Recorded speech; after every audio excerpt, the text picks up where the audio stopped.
No. Hello. No. Hayi kodwa futhi. Asisandi ukubeka 3 months ago kade sisuvuka usuyisipoko. Hayi ungahleki. Yikuni ukuhlekisa ngoba isipoko. Upokela uba, ungapokela mina. Hawu, kodwa lana alisangenzeli isikhumbuzo. Isikhumbuzo sani ngokwenzela izivula isikhumbuzo wena. Anjeni ubulo ngikuhlale kodwa esikolele kini. Ufuna ukukhunjulwana? Abantu abangeke umbuyiso. Ubuyiswani.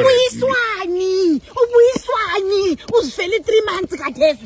Ungafuni ukungibhowa ganga utshele Jonathan. Ungambhowi. Yasonto ongayivukela nelo upoke ungilalise ngingalali kuhle. Ngilale nguphupha ufuna ukubuyiswana. Indoda endala engake ezifele ngento zayo zingangqondo. Isintu bakithi umuntu lo benjani uyabuyiswa kumbe yenze isikhumbuzo ukuthi kuthiwa nangu sekhona. Hayi. Don't harass us thina sisele siphila. Ithula nakho lekhathesi libhaliwe ukuthi rest in peace. Wena uyavuka uvukela uba. Alright. Hayi.